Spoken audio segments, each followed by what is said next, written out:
एक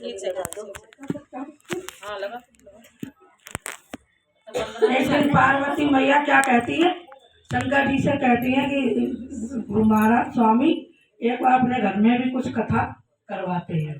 तो वो कथा करवाने की करती, बोले क्या करना, कथा पूजा पाठ तो रोज होता ही। पर पार्वती बोली नहीं, महाराज आज अपने घर में भी कथा करवाते हैं। बोले चलो कोई बात नहीं, करवा देते हैं।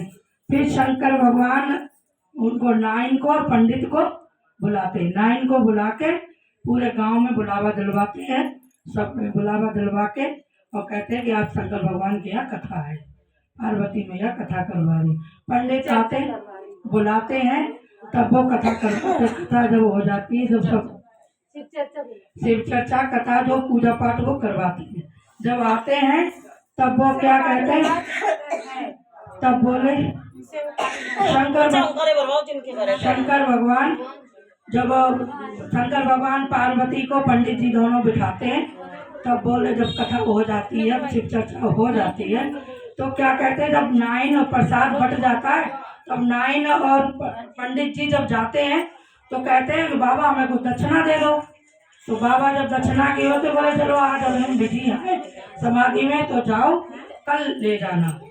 जब कल ले जाना तो दोनों चले जाते हैं। तो नाइन शंकर भगवान उनसे पंडित जी से कहती देखो कितने बाबा कंजूस हैं, जब मैंने वो दक्षिणा मांगी तो कल के लिए उनके पास क्या कमी है। बोले कोई बात नहीं, आज बाबा बिजी थे इसलिए चलो कल आएंगे।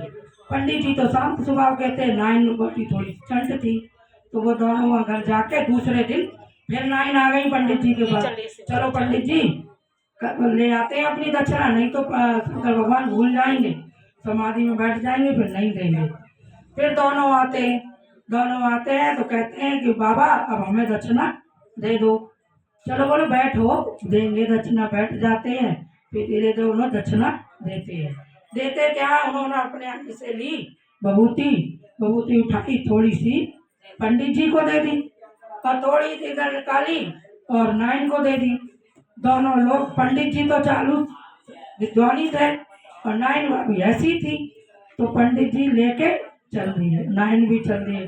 रास्ते में चलते चलते टकराती जा रही कि देखो तो इतने बड़े शंकर जी और इतने बड़े कोई, और हमें क्या दक्षिणा में दे दिया, ये इसका मैं क्या करूंगी, इससे कहीं पेट भरेगा।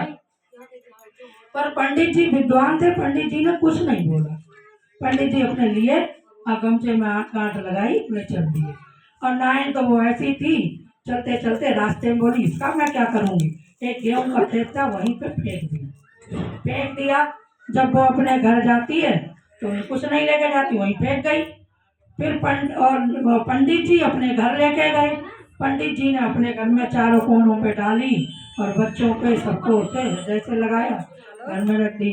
दूसरे दिन देखते हैं कि पंडित जी के महल अटारी खजाने खूब बढ़िया राजठाट हो गए पंडित जी के। नाइन को फिर भी चैन नहीं पड़ा। बोले आप पंडित जी देखें कहीं ऐसा तो नहीं है कि पंडित जी कुछ बाद में कुछ ले आए और हमें न मिल पाए। नाइन फिर पंडित जी के पास गई। पंडित जी के पास गई तो देखा तो उनके महल अटारी खजाने बहुत। पंडित जी से नाइन कहती क्यों, तुम क्या भोले बाबा के पास बाद में गए थे जो तुम्हें कुछ दे दिया, हमारे को कुछ नहीं हुआ। बोले नहीं, जो तुम्हें दिया था वो हमें दिया, पता नहीं वो सब बाबा की कृपा थी तो हमारे सब कुछ हो गया। बोले नहीं ऐसा तो नहीं, अगर तुम्हें दी होगी तो उसमें शक्ति हमारे में भी होगी।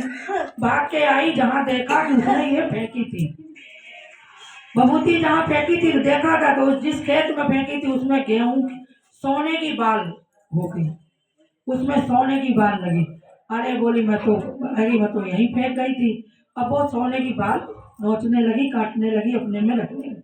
तब तक किसी ने खेत वाले को बता दिया जाके कि तुम्हारे खेत में नाइन बाली तोड़ रही है। खेत वाला लेके लटका गया। बोले भैया खेत हमारा और बीज हमारा, तुम क्यों तोड़ रही हो।